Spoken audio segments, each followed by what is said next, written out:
Tirupati urban SP ఆదేశాల మేరకు రేణిగుంట మండలం డివిజనల్ పరిధిలోని రేణిగుంట, గాజులమండ్యం, రామచంద్రాపురం, ఏర్పేడు, వడమాలపేట పరిధిలోని దేవాలయాలు, మసీదులు మరియు చర్చిలకు సంబంధించిన భద్రతపై చైర్మన్లు, ఆలయ కమిటీ సభ్యులు, గ్రామ సంరక్షణ మహిళ కార్యదర్శులు మరియు గ్రామ వాలంటీర్లతో రేణిగుంట పోలీసులు సమావేశం అయ్యారు.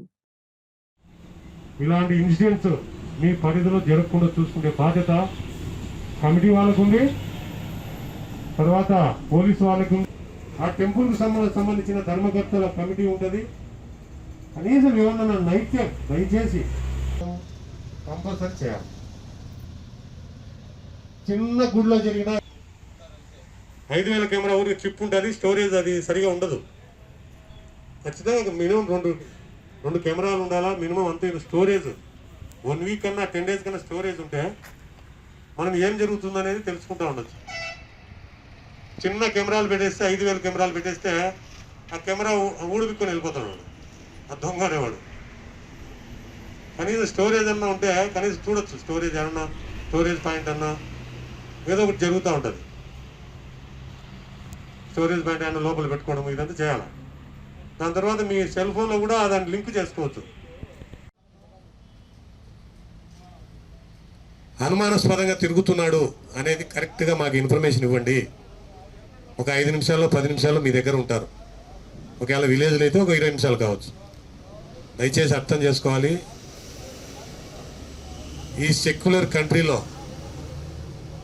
సెక్యులర్ కంట్రీ అంటే లౌకిక రాజ్యం, అన్ని మతాలు అన్ని కులాలు నివసించే అధికారం మనకుంది. ఇక్కడ ఈ కులం గొప్ప ఆ కులం గొప్ప అనేది లేదు. ఎవడి మతం ప్రకారము ఎవరి కులం ప్రకారం ఆ దేవుని పూజిస్తూ ఉంటారు. కాబట్టి ఇలాంటి కొన్ని దుష్ట శక్తులు ఈ సంఘటనలు చేస్తున్నారు. దయచేసి అర్థం చేసుకోవాలా. ఈ దేవుణ్ణి కంటిన్యూగా మనము రక్షించుకోవాలా. గుళ్ళ మీద కానీ, చర్చిల మీద కానీ, మసీదుల మీద ఏ దాడి జరిగినా కఠినమైన చర్యలు ఉంటాయి. దయచేసి అర్థం చేసుకోవాలా. మనము అవి జరగకుండా చూసుకునే బాధ్యత కమిటీస్ మీద, పోలీస్ మీద, తర్వాత సంరక్షణ కార్యదర్శుల మీద, ప్రతి ఒక్కరి మీద ఉంది. వీళ్ళు ఎంప్లాయీస్ వీళ్ళే చేయాలని ఏం లేదు. ఎనీ ఇన్ఫర్మేషన్ పబ్లిక్ కూడా చెప్పండి. ఆ ఊర్లో ఎవడన్నా అనాథరైజ్డ్గా తిరుగుతున్నా, ఎనీ డౌట్ వచ్చినా, శేఖర్, ఎనీ డౌట్ వచ్చినా ఆ ఊర్లో కొత్త వ్యక్తి, పల్లెల్లో ఎవరైనా కొత్త వ్యక్తి వస్తే కరెక్ట్గా అడుగుతున్నారా? అదే గాజులమండలో కొత్త వ్యక్తి వస్తే ఎవరు అడగరు. ఎందుకంటే అది రోడ్డు, హైవే. గుర్తుపెట్టుకోండి. అదే మారుమూల పల్లెలు కుగ్రామంలో కొత్త వ్యక్తి వస్తే ఎవడయా అని కూర్చున్న వాళ్ళంతా అడుగుతారు. ఒక రచ్చబండ మీద కూర్చొని ఎవరయ్యా అని అడుగుతారు. అదే టౌన్లలో ఎవడు అడగడు. అపార్ట్మెంట్లో ఉంటే పక్కింటోడు ఎవడో తెలియదు, ఆ ఇంటికి ఎవడొస్తున్నాడో తెలియదు. పల్లెల్లో అడుగుతారు. అది చాలా మంచి పద్ధతి. కొత్త వ్యక్తి వస్తే ఎవరినైనా అడగాలి, ములాద పెట్టద్దండి, ఎవరినైనా అడగండి.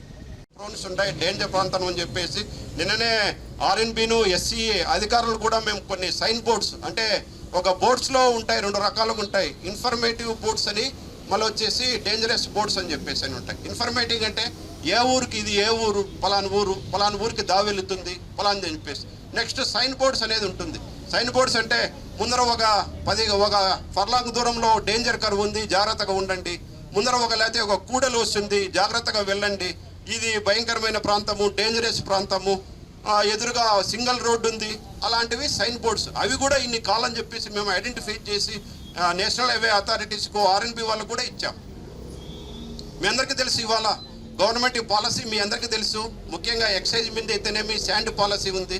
ఎవరు కూడా ఏదైనా కానీ ఇల్లీగల్గా శాండ్ ఎక్కడైనా తోలుతున్నా కూడా మా పోలీస్ ఆఫీసర్లకు సమాచారం ఇవ్వండి. ఏదైనా కానీ బెల్ట్ షాపులు కానీ, నాటు సారాయి కానీ, లేకపోతే గంజాయి కానీ, ఇలాంటి దరిద్రమైనటువంటి ఎక్కడన్నా కానీ గ్రామాల్లో ఇల్లీగల్ థింగ్స్ జరుగుతుంటే పోలీస్ శాఖకు 100 డైల్ చేస్తే మనం అందరము ఇలాంటి వారిని, సంఘ విద్రోహ శక్తులను, ఇలాంటి అవకతవకలను ఈ రకంగా అరికట్టవచ్చు.